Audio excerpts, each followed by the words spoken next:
Hi, this is Beth, and this is my experience of a degree apprenticeship that I'm currently pursuing. So, the aim of today's session is to let you guys have a clear understanding of what a degree apprenticeship entails. When I was younger, I had no idea if I was ever applicable for a degree apprenticeship or what they were, or how you go by the application process, or how you even look to see what type of fields do have a degree apprenticeship available. And then moving from that, I'll break down the application process, which I'm sure is different for every single degree. However, they do go through the same sort of structure. And I'll just give you a time frame on how long you expect to hear back, if you're successful, unsuccessful, the next steps to that, and everything from the start of your application all the way up to your offer date if you are one of the lucky ones. Then I'll be looking into the future prospects because, in my opinion, and I'm sure everyone else agrees, if there is nothing at the end of the line for you, then you won't want to pursue a degree apprenticeship if you don't feel like you've got that job security, them employability skills that you might pick up along the way. And then moving from that, I'm looking into degree benefits, especially the degree benefits that I've managed to get from being a student of a degree apprenticeship program. Then I'll be comparing the two, the degree apprenticeship and the undergraduate degree. This is easy for me just because I've had experience in both fields, which I'll explain later on in my pathway. And then finally, I'm going to give you 5 top tips on how to not end up struggling as a student within a degree apprenticeship, and ways to combat most common ideologies of being a student with their worries and concerns. So this is my pathway. So my pathway is quite complex, and I do think what partly is responsible for this was the fact that I was unaware of what a degree apprenticeship is, and within the field that I wanted to go in at the time I started university, unfortunately, that was not applicable. So I attended a local sixth form. At that time, I did not want to do anything in policing. I simply just wanted to go into either psychology or medicine. So the A levels I studied was psychology, chemistry, biology, and general studies. So these were quite limited in ways that they were very academic, didn't allow much creativity, and I was kind of fixed into some sort of a medical professional field. And that's what I thought originally that I wanted to go in. However, as my A levels progressed, I feel that when I did work experience and I started looking into how complex medical applications are, I kind of felt this isn't for me anymore, and that was an initial worry of mine because I always thought I knew from as a young child exactly what I wanted, where I wanted to be, and how I was going to get it. So that was a bit of a setback, but I'm glad that I took that time to reflect, even though 17, 18 is a very young age to be making these life-changing decisions. And I know that when you guys come to this milestone, it might be a bit nerve-wracking for you, but just take 5 minutes, breather out, and really think, is this what I want to do? So from then on, I did decide to do an undergraduate in forensic psychology, and that was 3 full years. So that's nothing to do with a degree apprenticeship. That was the traditional route of going to university full time as a student and getting my undergraduate. Then COVID hit, COVID-19, and I decided to do a master's just because, unfortunately, I wasn't successful in my degree apprenticeship the first time I applied. And I'll explain why a bit later in the application process. So I did my master's in criminal investigation, so that's like a postgraduate degree.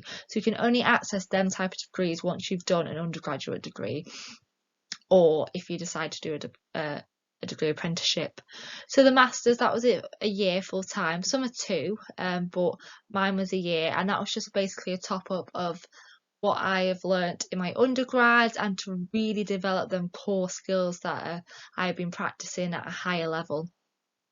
Then lastly, I went on to do my graduate diploma in professional policing. This is what they call it, the professional title, but that is just my degree apprenticeship. Now, this is 2 years for me. I know that in policing, I'm a bit unsure about other apprenticeships, but I'm sure they may work on the same standards, that if you've had a previous degree, you don't have to do the extra year. So you only have to do 2 years, whilst some of my colleagues have to do 3 years because they haven't had that first degree. So with this degree apprenticeship, what I will become at the end is a qualified, competent PC, which is a police constable, at a local force that I work at, and I will discuss later on the day-to-day work and study balance that I have to face. And I just want to reiterate the fact to you guys is that you are working alongside the job. I'll explain more about this later. So there's also that complex nature that I've got to deal with alongside my study time. So the big question is, what is an apprenticeship degree? So UCAS is the main body of when you have to apply for higher education, which is your university degrees, regardless of if you're going to do a degree apprenticeship or the traditional route. So I thought it'd be best place to do a UCAS definition, as you may see this when you start getting a bit older or start making a journey to becoming a university student. So the definition of a degree apprenticeship enables you to gain a full undergraduate or postgraduate degree whilst you work within that field.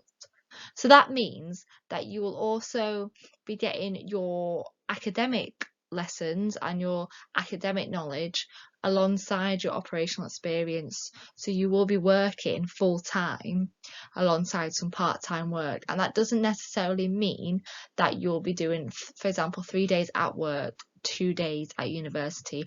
Every degree apprenticeship is different. However, you will be spending most of your time operationally working because employers feel like it's absolutely crucial for you to be working at the field, and you will be working to the level of your other colleagues. So they may be more qualified as you, but you will be expected to learn, act fast, and really develop your skills so you are that competent on their level. And the part-time learning at a local university tends to be the university is always chosen. You might have some options of where you go. It's very dependent on your degree. Ours was completely fixed, so I had to go to a very local university that provided the course relevant to me, which was policing. And this learning is 20% usually, so it's called 20% off the job. So you'll be studying. I am not going to lie to you, sometimes you do have to study outside your studying lessons as per se. So you may have to do some extra reading after you've come home from work, or some write-ups whilst you come home from work.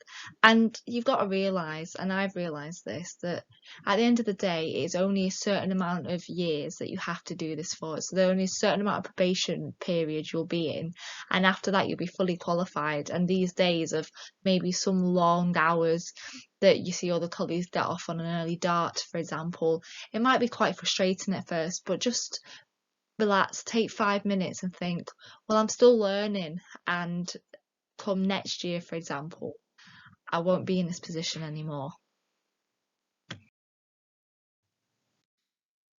So this is a timetable example. So as you can see, this is the university aspect. So it doesn't show also the work that I have to do outside university, like my job and any other study time. So these are set lectures that I have to attend. The reason why they're on Teams is purely because it was a COVID-19 year, and unfortunately our cohort was too big to put in a classroom, so we're on Teams for the rest of our degree apprenticeship. However, I know now they are trying to do more face-to-face blended learning, which I think is more beneficial because you get that variety of different ways of learning, but also you get to know your tutors, you get to know your colleagues, and you get to know other people who may work in the field that will come in on their behalf and speak as a guest, for example. So as you can see, there's only 1 day here. Now that is quite common because they are aware that there'll be other commitments, such as you working in the job field or you having to put in your annual leave hours, which I'll explain a bit later. So these can be quite varied, as in they can be really close together, the learning, or they can be quite far apart. In my opinion, my learning blocks are normally a month long, and they're normally Mondays to Fridays, 8:30 till 4 or 8 till 5, for example. But everyone's is different, and it also depends if you've got any learning to do, which I'll explain a bit later regarding the assignments, or some days you may leave quicker than others, but you are expected to remain and stay at your place of work or where you are getting your lectures held and do your own independent study. That isn't just an opportunity for you to say, right, I'm going to go home and I'm going to walk the dog, for example, you have to stay and do that extra bit of work. And to be honest, as you go along in degree apprenticeship, you will do, because you'll always have something to do. You'll always want to finish it within the study time, not have to go home and do it, because it's you don't want it to intrude on your personal life, which I completely understand. But I really do feel that this is a good way of learning, because you're not always away from work. You can still get that operational learning, and then you'll only have certain blocks of learning, which I prefer personally, because then you're not getting loads and loads of content that you have to remember at once. It's very spread out throughout the years. And as well, you can really base your annual leave hours around the learning blocks, so you can get a holiday. For example, you can book a holiday in and know exactly when you're going to be at work and where you're going to study.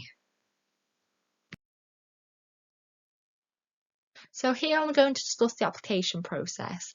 Now, before I discuss it, I'm just saying this is a very generic model of a degree apprenticeship. Now, every degree is different. So if you're interested in a certain apprenticeship, I'd highly recommend you going to that employer website or going on UCAS Finder, which I'll explain in a minute, finding that link and really looking at what the application process entails. And sometimes they'll have a time scale. So how do we apply?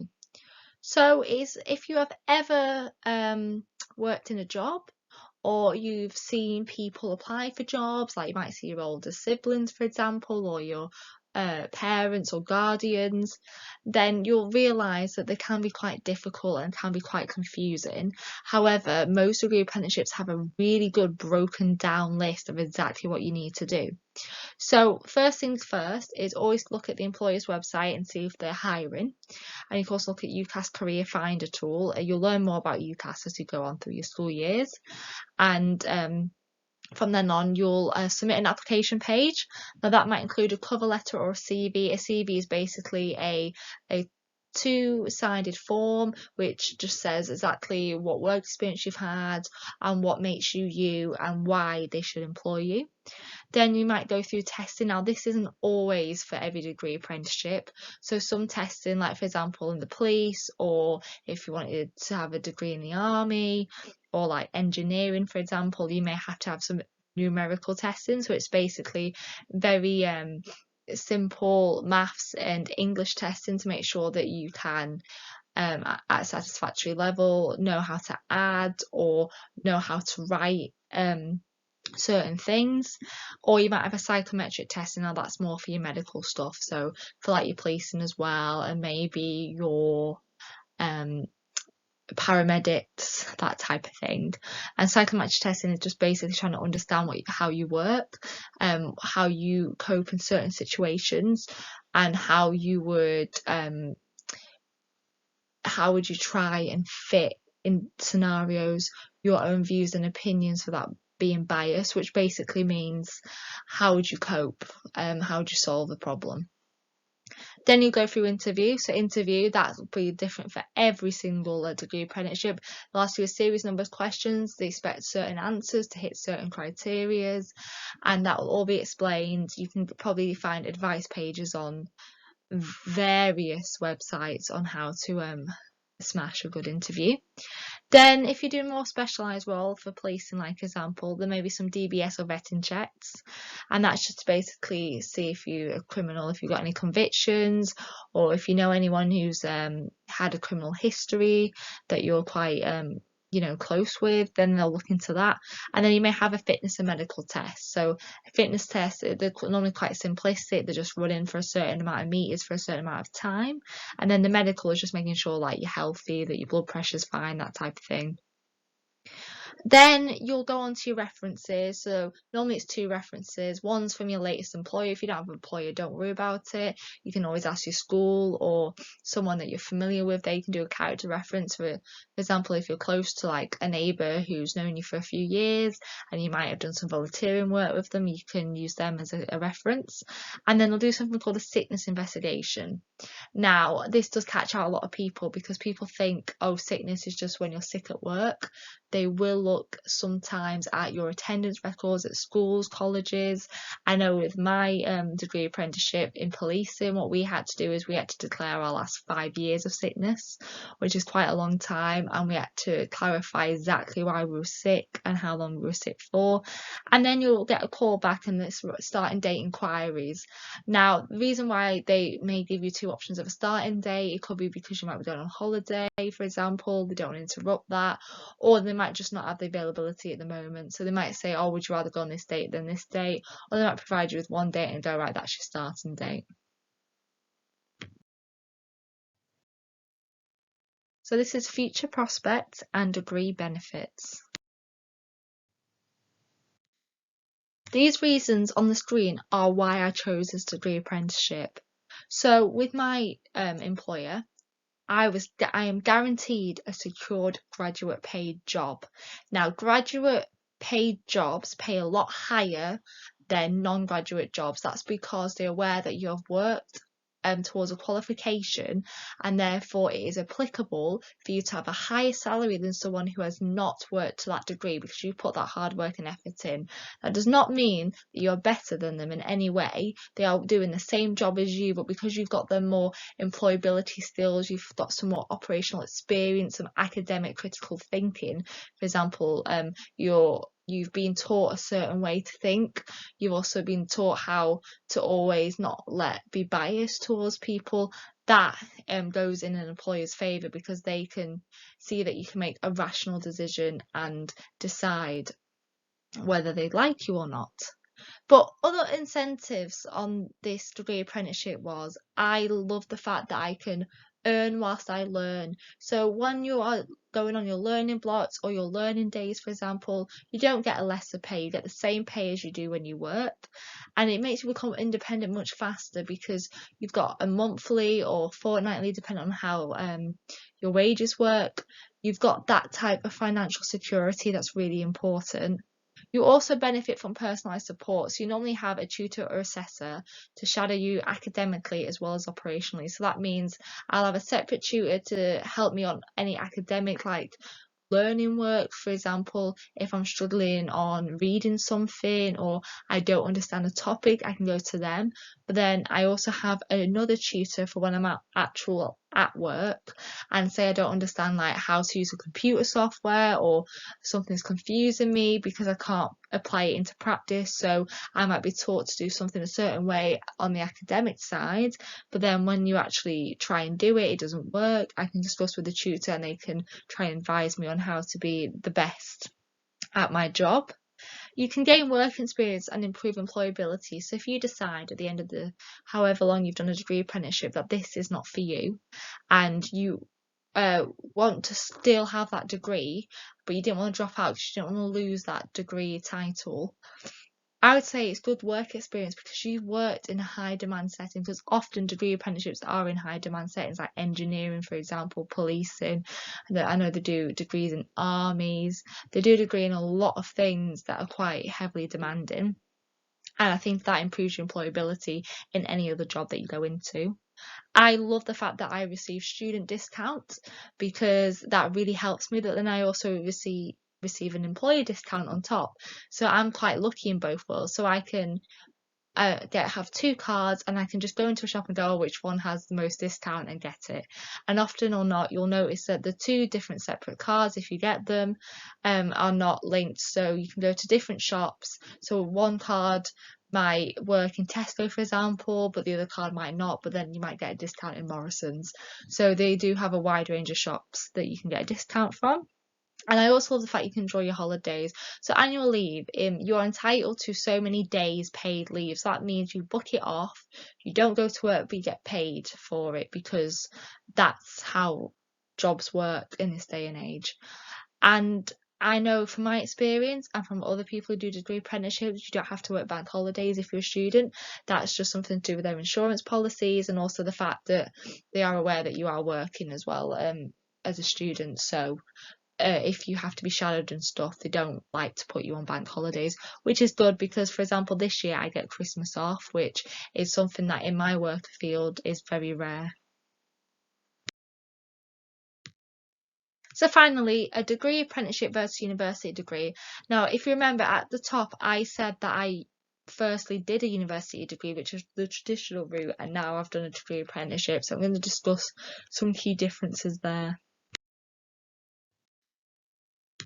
So my degree apprenticeship in policing.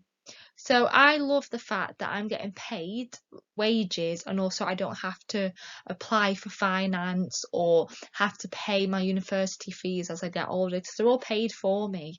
So that is really good. If you're worried about student debt, for example, or you think you can't afford to go to university, well, this may be a route for you because you're getting paid to work, so you're getting an income. And also, you don't have to like split that income into a loan, for example, that you have to pay off at a later date. So my degree apprenticeship is approved by the College of Policing.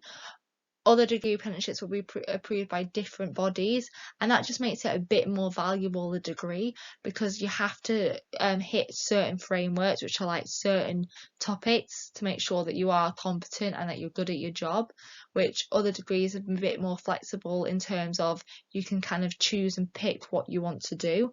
Now, I know that's a disadvantage for some people, but it's a good advantage as well, because it really pushes you at times, and I love that challenge because it makes you a better person overall, and it really makes you think about what you're doing and why you're doing things. Most places have outstanding facilities. So in my HQ, we have special suites dedicated to policing. So we do like role play scenarios a lot, and that is fantastic. And I know that is not just force wide, but national wide. Other facilities from different degree apprenticeships will probably hold the same. It's just a different type of learning for you to get you engaged and really get involved in the sessions. And then my working hours usually are 8 a.m. till 4:30, like I said before, on the weekdays in my block learning. But of course, as a police officer, there's a bit of an exemption. I do shifts afterwards. So I'll be working earlys, late, and night shifts, which some people don't like shift work. I love shift work. I just like the fact that I'm not always doing the same thing every day, because I personally find that quite boring. But what I also like about these programs is that they do take into account you are a student, so they will give you some rest days off, just to make sure that you're not going to like a night shift, for example, or working late and then going into like university the next day quite early. Okay, so the university degree, this is a traditional route. It's normally 6 modules per year. It's content learnt through the use of lecture seminars, practical lab work, computer sessions, and group study, especially if you're doing a science subject like I was, forensic psychology.